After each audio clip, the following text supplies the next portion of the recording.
The following program presents principles designed to promote good health and is not intended to take the place of personalized professional care. The opinions and ideas expressed are those of the speaker. Viewers are encouraged to draw their own conclusions about the information presented.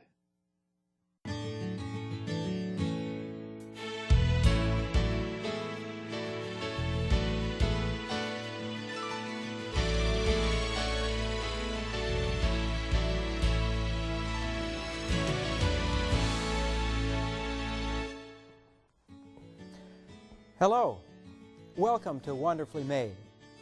My name is Dr. George Guthrie. I'm the Medical Director at Lifestyle Center of America.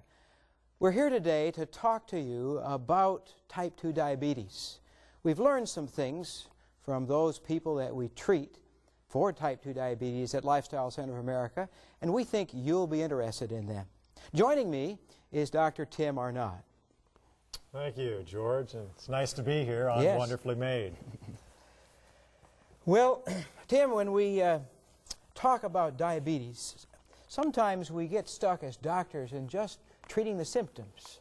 That's correct. One of the things I enjoy about being at Lifestyle Center of America is we actually deal with the cause of the disease. It's a very rewarding practice that we have at the Lifestyle Center of America, because individuals come and they've actually been down the other road. They have had their symptoms treated. They've become frustrated, and now they're very receptive to hearing how they can remove the underlying cause of their condition. And so they're listening, and they're ready, just like a sponge, to absorb all the information that the Creator has for these individuals. And when they're ready, we can put them to work dealing with the underlying cause. Now, to help you understand as listeners what we're talking about, I suppose we need to explain a little bit. You see, to put it in a nutshell, we understand that type 2 diabetes is caused by taking too much energy in and not expending enough energy.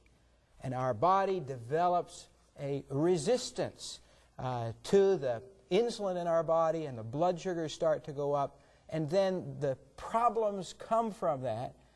Well, they come from both the high blood sugar and the high insulin levels. So the diet and the exercise changes bring a change in the underlying cause. That means people actually need less medication. That's absolutely right. And in fact, what we have to share with you on this program is, we think, very exciting. In fact, the data that we'll be sharing was actually presented at some national meetings, the American Dietetic Association. They actually had a total plant-based diet or a vegetarian breakout session, and the data presented at that session came from patients who were doing something a little differently. And it wasn't the traditional diet therapy that was used initially for type 2 diabetes. And also type 1 diabetes, which was a high-fat diet. And it wasn't a high-protein diet. It was another kind of approach. What kind of an approach was that, Dr. Guthrie? Well, we've discovered that a diet that focuses on plants. Now, sometimes we say complex carbohydrates, but what we really mean is plants, where the carbohydrates and the fiber and the fats and everything is kind of mixed together the way God designed it. In the proportions that only the Creator, its wisdom, can actually see the benefits and the reasons for. And so we're going to be looking at a diet that's a little different. It's actually high in carbohydrate, but that's not what you might have heard in the past when you heard higher carbohydrate. What do most people think about, George, when they hear high carbohydrate? Well, even the scientific literature is a bit confused about it. When they say complex carbohydrate diet, generally what they're testing is actually starches that have been purified out of whole food and then fed to people. And indeed, those often enter the body more, well, they're refined. They come in quickly. They tend to cause problems. They don't have the fiber that the whole plant foods do. So basically what you're saying is, when you hear a high carbohydrate diet, usually people are talking about white flour and refined sugar and just bagels and pasta and bread made out of refined flour. Indeed, that's probably why people shied away from carbohydrates when diabetes was first understood to be a sugar problem. You see, carbohydrates go into the blood, they make the sugar go up. So it was rational, as we started to look at the disease, if you could lower the blood sugar, you'd actually fix the problem. Unfortunately, as they moved to diets high in protein and high in fat to try to bring the sugars down, it led to more problems. For example, kidney disease from too much of the protein. So this is kind of a new approach, but it's not new. It's really the old approach, isn't it? Well, that's true. It is the old approach. It's the original approach. It's the creator's approach. And the people that heard about this at the American Dietetic Association meetings this year were just astounded. They couldn't believe what they were seeing. For what they were seeing is what you'll see here on this first graphic. What they were seeing is that patients in a 19-day program at the Lifestyle Center of America who had type 2 diabetes actually dropped their blood sugar significantly and actually I would say dramatically on a high carbohydrate total plant diet. And so it's kind of the opposite of what you would think would be effective for type 2 diabetes. In fact, most individuals think you need to be on a low carbohydrate diet in order to get the blood sugar down. But what we actually have seen and see every day at the Lifestyle Center of America is that blood sugar drops significantly on a high carbohydrate diet, as long as those carbohydrates are whole grains, beans, vegetables, and fruits, nuts, and seeds. So that's really good news.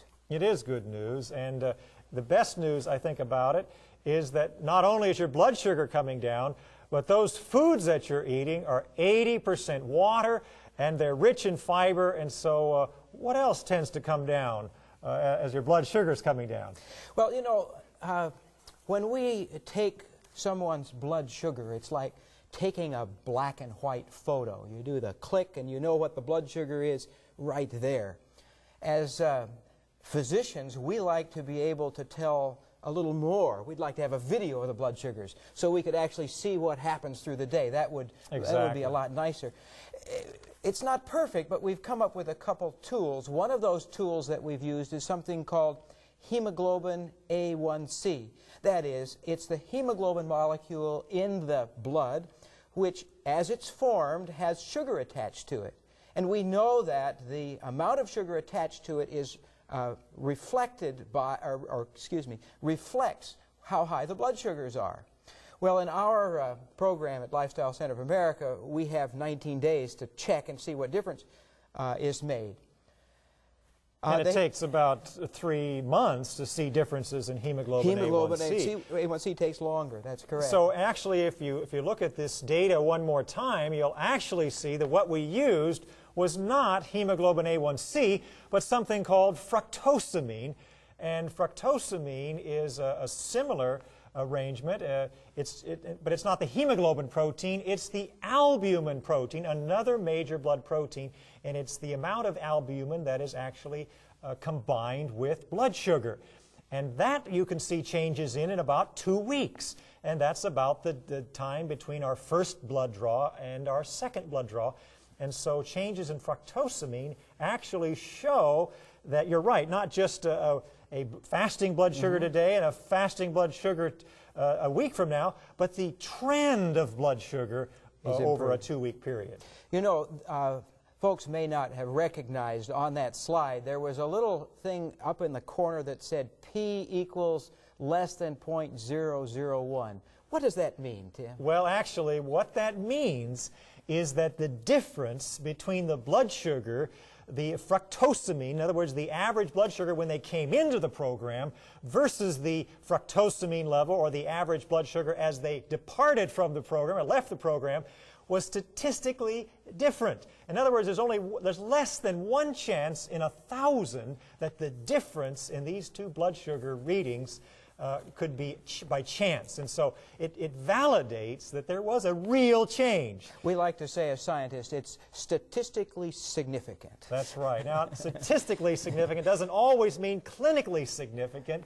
But I think you can agree with me, George, that when we look at our patients at the Lifestyle Center of America, we can see that truly their blood sugars are coming down, they feel better, and in fact, even insulin levels are coming down significantly in just a couple of weeks, which is also important. That's good. Let's see, something else I think of. I think we have another slide that looks at weight loss, doesn't it? Does weight loss, or does weight come down as people go through this lifestyle change? You know, one of the things that we tell our patients at the Lifestyle Center of America is don't focus on weight. Just focus on the health principles that the Creator has provided.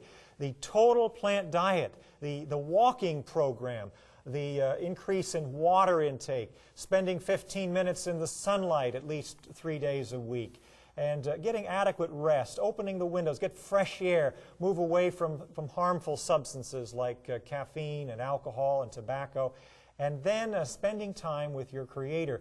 These are the things that the Creator would invite us to spend our time with and to focus on.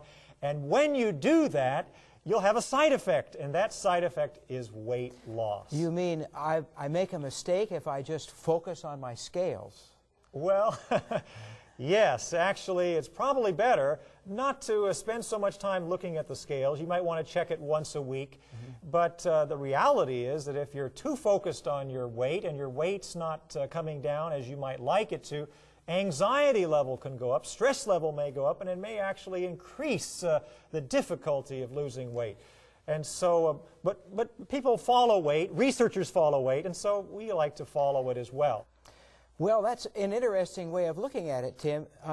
Weight loss is a side effect of the lifestyle treatment of diabetes. Usually we think of drugs having side effects and they're being negative, and here's a positive side effect. It's a very positive side effect. In fact, researchers have shown that if you have tight blood sugar control, that you'll actually reduce your risk of blindness, retinopathy, if you have diabetes. You'll reduce your risk of kidney disease, nephropathy, your risk of nerve damage, neuropathy, and perhaps even heart disease if you have tight blood sugar control. But most of those studies show that the individuals that had the tight blood sugar control, their weight actually went up over time. And this is a very difficult problem in medicine today. Blood sugar going down, weight going up. And what this means is over time you're going to have more and more medicine to keep your sugar down. Well, often people are focusing right on the sugar and give some insulin to bring the sugar down, and insulin tends to make people gain weight. Medication to increase the insulin tends to make people gain weight. So it just makes a lot more sense to treat the cause, to get the calories down, to use the plant-based diet to optimize calories, and then, of course, use the exercise as well. Well, don't we have a slide that shows something about the weight? Yes, George, we do, and we'd like to get to that. And as we're moving to that data, we'd like to just remind you that the first slide showed that the blood sugar comes down on a high carbohydrate diet if it's whole grains, beans, vegetables, fruits, nuts, and seeds. This second slide will actually show that not only does the blood sugar come down, but the weight comes down. And in fact, it on average comes down about 10 pounds, as you can see here.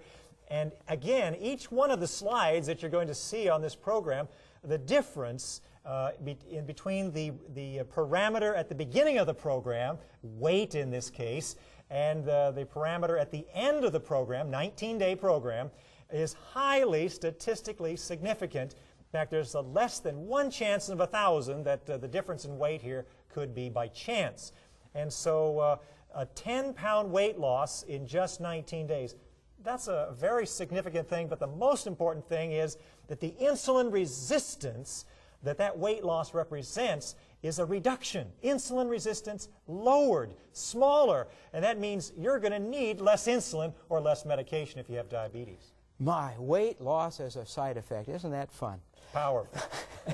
Now, sometimes when we think about our weight, we focus on the scales. We step on them in the morning, you know, kind of exhale to get them to read a little bit lower and try to get them just right. But even more important than the weight is actually how much of the fat that we lose, right? Didn't we discover something about what happened to people's fat stores during the program as well? Well, actually, we did, George. In fact, this was data coming from 5 consecutive programs at the Lifestyle Center of America about a year ago. These were all patients with type 2 diabetes. And what we see here is the percent body fat actually dropped significantly in just 19 days. And as you can see, it's highly statistically significant. And when you're reducing the body fat, you're actually reducing the resistance that the body has against insulin, which means you're not going to need as much medicine. You're not going to need to take as much insulin if you're on insulin. And it just means it's going to be easier to treat the condition of diabetes. 2% loss of body fat. Why, that's a pleasant sort of a thought. About 9.5 pounds worth of weight. My wife has this model. Maybe you've seen it. It's about 18 inches long and about 5 or 6 inches in diameter. That's supposed to be what 5 pounds of fat looks like. It just seems good to me to see that leaving, that fat leaving the body. It brings improvement to the physiology, doesn't it? Absolutely. And in fact, in just a 3-month period, studies that combined about 1,800 calorie diet with 30 minutes of vigorous exercise 5 days a week actually showed, George, that you could remove about 25 to 30% of the fat in and around the organs of the abdomen in just that short period of time. And that means a lot less resistance to insulin, because resistance to insulin is often centered right in that fat that we carry in the midsection. Well, that's right, Tim. But, you know, we've been focusing kind of on the diet part of this. It's important to eat those plants. But that was half the equation when we talked about treating the cause of the disease. And the other half of that equation is the exercise component. What have we learned about the exercise component? Well, actually, if you want to dramatically increase your body's ability to take in blood sugar, just use your muscles. In fact, the muscles will wake up and respond to insulin almost immediately upon use. And so exercise, especially the big muscle groups, can dramatically lower the insulin resistance. It can lower the blood sugar level. In fact, at the Lifestyle Center of America, we see individuals who are taking insulin, and if they walk after a meal, like an hour, hour and a half, 2 hours after a meal, if they walk briskly, their blood sugar drops dramatically, and they actually have to cut back on the insulin that they're going to use at that previous meal if they're going to be doing vigorous exercise several hours later. Another benefit from treating the cause rather than simply the symptoms. Absolutely. That's good. Well, how do we measure fitness? Well, there's several ways to measure fitness. We use some simple methods at the Lifestyle Center. We actually measure resting heart rate. And, you know, if your resting heart rate drops significantly over a period of time, you know that your heart is more efficient at doing the work of carrying you through the day, and so it doesn't have to beat as often. And so we can actually see here that the resting heart rate dropped, again, significantly in just a 19-day program at the Lifestyle Center. And you can see it's highly statistically significant difference. Now, another method of measuring fitness that we use is simply looking at something called VO2 max. And we estimate this by doing a Rockport mile. VO2 max, George, what does this mean? VO2 max is an interesting measurement. What it does is to actually take and measure how much oxygen you can take into your mouth, get into your lungs, to your heart, out to your muscles, use the oxygen, turn it into carbon dioxide, send it back to the lungs, and then breathe out. So it's a very good measure of fitness. So it actually is showing us that individuals, if we can look at the graphic one last time, individuals who come to the program at the Lifestyle Center of America, they have a certain ability to take in and use oxygen. And at the end of the program, they have an even greater ability to use oxygen, and that means that they are more physically fit. What's more than that, there's an improvement in their insulin sensitivity as well. That is, their disease is getting better as their fitness improves. And so we see the validity of treating the underlying cause of the condition rather than just using medications to treat the symptoms. Now, Dr. Guthrie, there is a particular type of exercise that we like to use at the Lifestyle Center of America, and it actually intersperses a little bit of rest into your exercise program. Tell us more about this. Oh, I really like this. You see, I've never really been able to exercise as well as I would like to. Kind of sore, it hurts afterwards. When I came to the Lifestyle Center of America about 2.5 years ago, why, I went to our fitness director and I said, "Show me what you do." So he put me on the treadmill and actually measured my VO2 max. Came out at 35 liters a minute. That's how much oxygen I could actually use, get into my muscles, burn, turn into carbon dioxide, and then exhale. Well, he looked at me and said, "George, you're in excellent health for a 65-year-old male." Well, that was a little bit discouraging. But then he explained to me how to do this intermittent training. You see, one of the things that is a problem for the body with exercise is something called lactic acid. Lactic acid is made when our muscles run out of oxygen to burn. And they end up making lactic acid instead, and lactic acid makes muscles hurt. It actually decreases our endorphins in our brain, so exercise is not nearly as fun. One of our mantras is every minute of exercise includes some rest, and you get credit for that rest. So each guest who comes to the Lifestyle Center of America has a fitness evaluation, is given a range to keep their heart rate in. They get the heart rate up, and then once it gets up, they let it come down. And that's that rest for each minute.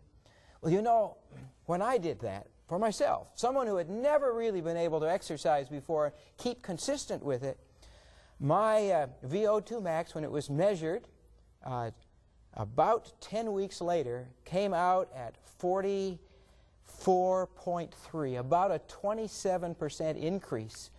And I didn't hurt. It was something I could continue, and indeed it's something I continue to this day, 2.5 years later.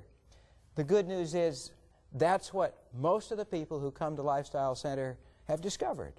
This kind of exercise, intermittent, with some rest and some exercise mixed together, getting credit for all of it as exercise, actually gets more benefit, is more pleasurable, and more something you can continue.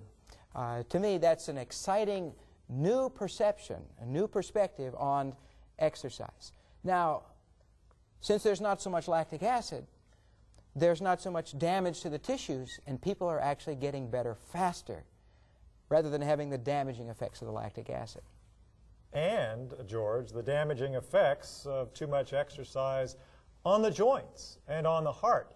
And so it's not just the muscles that benefit, but also the joints can benefit. I remember when my wife Sylvia went through the program, the lifestyle program, and what she noticed is that prior to adopting the intermittent training, the mixing rest with exercise, you know, she would get very winded and just feel totally exhausted, you know, after 20, 30 minutes of exercise. But after she adopted the intermittent training style of exercise and let that heart rate come down about 10 beats and then pushed it up 10 beats and let it come down another 10 beats, that form of exercise, the intermittent training, allowed her to go for 30 minutes, and she did not feel winded. She felt that she could go for even longer. And so what it does is it takes away this exhausted feeling of people that exercise, and that's one of the reasons that individuals quit exercising. They hate this exhausted feeling. The truth is you don't have to have that exhausted feeling. And when your body is telling you you need to take a little break, do it, and you won't miss out on the benefits of exercise. In fact, a very wise health reformer a number of years ago suggested that those in sedentary occupations, such as physicians and pastors, should actually walk up and down hills. And when you think about it, George, that's a natural form of intermittent training. In fact, we might address this issue. Do you need a heart rate monitor in order to do intermittent training? Well, I think it's probably helpful for those who are really sick and who might have a heart attack to keep them in their safe range. So, no, I don't know that you would have to, but I think it probably makes it a little easier. What about you? So, well, you know, I've tried it both ways, and I think that there are advantages and disadvantages, but the message we want to send today is that if you use a heart rate monitor for intermittent training, that's an excellent way to do it. It's probably the most precise way.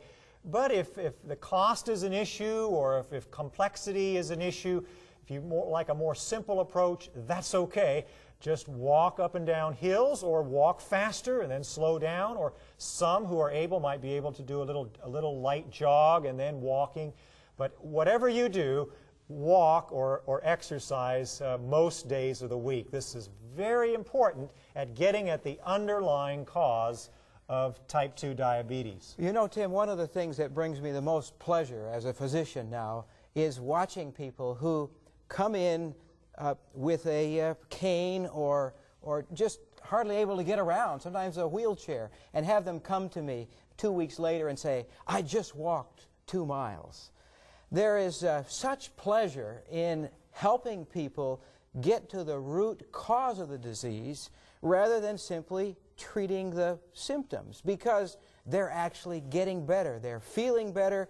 Their blood sugar numbers are coming down. As we pointed out, they have the weight loss side effect, and they're just feeling better inside. It's a really rewarding way to practice medicine. And speaking of the inside, George, you know, individuals may watch a program like this and be asking the question in their minds, well, so I do all of these things, and maybe my blood sugar will come down, and maybe I'll live a couple of years longer. Is that really such a big deal? Is it worth the effort? And I think it's important to point out that probably the most important reason to adopt a total plant diet, to adopt an exercise program, to embrace all of the Creator's natural remedies, is for the benefit to the mind, the importance of clear thinking, the increase in the ability to carry on that daily devotional life and connect with our Creator. That's the ultimate and the most powerful reason for adopting these health principles. It's not just to keep your physician happy, but it's to have a better connection with your great physician. That's right, Tim. As our bodies improve, our brains get clearer, the circulation to our brain is better, and we are better able to have a relationship with our Heavenly Father.